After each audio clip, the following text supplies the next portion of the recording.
Hey, this is my random thought 17 preamble. I had finished my random thought 17, and then I thought to myself, I kept looking at these pictures of people protesting, saying, "He's not my president. He's not my president. He's not my president." Well, you know what? You are right. Until January 20th, he is not your president.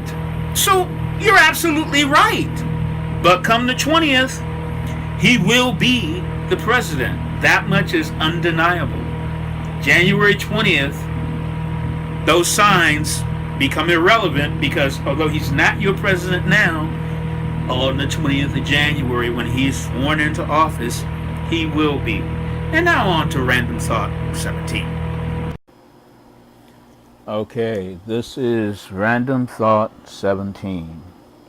Well, now that Donald Trump has won the presidency of the United States, there are protests and riots all across the United States. Protests and riots. You know, I can see why people would take to the streets and protest. I mean, the Electoral College definitely needs to be fixed. I think it's necessary that we have the Electoral College for various reasons, but it definitely needs to be fixed, and I can see protesting and taking to the streets to get that fixed and not stopping until it's actually fixed. But riots, burning effigies of Donald Trump, to me that's just going in the wrong direction. That's just wrong. Now, Hillary Clinton lost.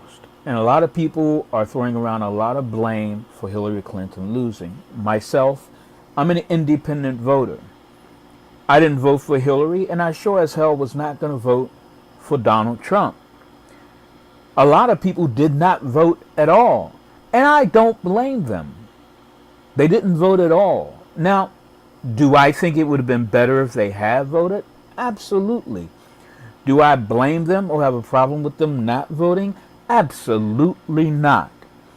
Who do I blame for Hillary losing? Let me think about it. First of all, I blame Hillary. She was not the candidate that people wanted. She knew she was not the candidate that people wanted, and yet she proceeded ahead as if she were the only possible choice. The DNC. I blame them for being in cahoots with her from the beginning. Debbie Wasserman Schultz, as the head of the DNC, made sure that there was an anointing of Hillary Clinton as their only possible choice to run for president. That sucked. Now, do I blame the polls for Hillary losing? No. Looking at the polls, I don't see anyone who could have been so certain or confident that Hillary was going to win. All of the polls were within the margin of error, which was 4 or 5 points. All of them were within the margin of error, which meant Hillary could win or Donald Trump could win.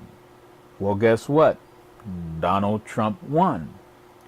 The FBI releasing that information about the investigation and about new emails, I think that definitely had an effect. But that's my opinion, man. That's my opinion, man. The Electoral College. Man, it's necessary because we have such a large country, and we have some states that if we didn't have the Electoral College, those states would dominate every election, and what they wanted would be the thing. So that's why we need the Electoral College. So people who are protesting and rioting, what the hell do you want? And yes, Donald Trump is your president. Donald Trump is my president. Do I want him to be my president? No, but Donald Trump is my president. What do you want? They're not going to overturn the election result. They're not going to take him out of the presidency. That's just not how our nation works. It's not how I would want our nation to work. You know, what you fear that Donald Trump will do, and the worst that you fear that he will do, by going to the streets and rioting, you will make that happen. Protesting, no. Because anybody across the nation so far, at least until the 20th of January, are allowed to protest. They are allowed to voice their displeasure with the choice of a majority of voters, which the choice of a majority of voters, quite frankly, by the popular vote, was Hillary Clinton. But the Electoral College sort of evened that out so that Trump won. But what you fear the worst could come to pass, the more you riot, the more you burn Donald Trump in effigy, the more you give him a reason to say, well, we have to do something to quell all of this dissent. Not the protest, but the riots. So I would suggest that we not have any riots. Protest? Absolutely. Riots? Absolutely not. You know, any protest makes it us against us, when it should be us against them. We have been fighting each other since the primaries. We've been fighting each other all through the election. Now we're pointing the finger at each other instead of pointing the finger where it belongs. We have been sold down the river by the people we trusted and listened to. We were sold down the river by the DNC. We were sold down the river by Hillary Clinton. We were sold down the river by the media, and we were sold down the river by our entertainers. All of them praising Hillary Clinton, all of them ignoring her obvious defects, all of them saying she was the only choice, all of them saying it's a binary thing. You have a choice A or choice B. Well, I guess the people who wanted Trump listened. The people who didn't, people who wanted Hillary listened.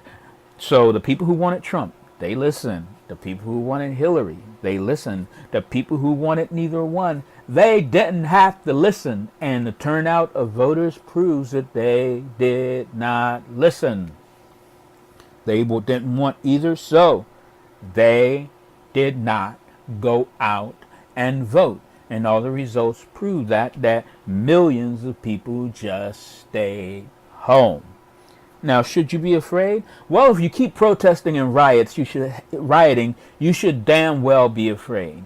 Because if there are protests and riots up to the point where Donald Trump gets into office, guess what he's gonna do? He's gonna shut that down. He's gonna be like Negan with his baseball bat, and he's gonna have to shut that shit down. So just keep it up. You'll give him every reason to do everything that you fear. You know, there were a lot of voters who tuned out all the chatter and just didn't show up to vote. Voting was not a priority in their lives, and they just didn't care. I'm betting that many of these people are out there right now protesting, and probably they're the ones rioting because only a person who has a very low level of intelligence would not have voted in the election this year. And it seems we have a lot of low intelligence anti-people who didn't vote. And that's just bad. That just makes our whole nation the weaker. And look what we got. We got Donald Trump. So I hope you're happy, all the people who didn't vote, because I don't blame you. But I think that if you all had gotten out there and voted, especially the millennials, because, you know, I'm an old head. All of this stuff is, you know, I'm not going to be around for it. But you will. So this was the election where you needed to be out there, because this is your nation and you did not speak up for your nation. You stayed home. You came out for Obama, who didn't do, well, what did he really do for us? I want you guys to really think about it. What did Obama do for millennials? I hear the crickets, because you can't say what he did for millennials. You can't say what he did for anybody who wasn't one of his donors. My final point that I'm going to make is that what did Hillary stand for? I want you to think about that. Don't look at Google. Don't do anything. What did Hillary stand for? I can't think of one thing that she really stood for. What did Hillary Clinton really stand for? If you can't say it without looking it up, she stood for nothing. What did Donald Trump stand for? Make America great again. He's going to build a wall. Illegal immigration. Law and order. You can name things off the top of your head without even Googling it and looking it up. You can't do the same with Hillary Clinton. And that is my final point. If you stand for nothing, people will go for anything else but you. Hillary stood for nothing, and as a consequence of her standing for nothing, people went for the other choices, especially because they weren't talking about Jill Stein and Gary Johnson. So once they did, people went for them. And a big chunk of them did not go out and vote at all. So let this be a lesson to you. The thing you fear the most will be the thing that you get when you stand for nothing and have no message. And you really don't appeal to people. And you pick the worst possible candidate. You know, I could go on and on and on and on, but this is already, in my estimation, long enough. And that is my random thought 17. Let me know below what you think.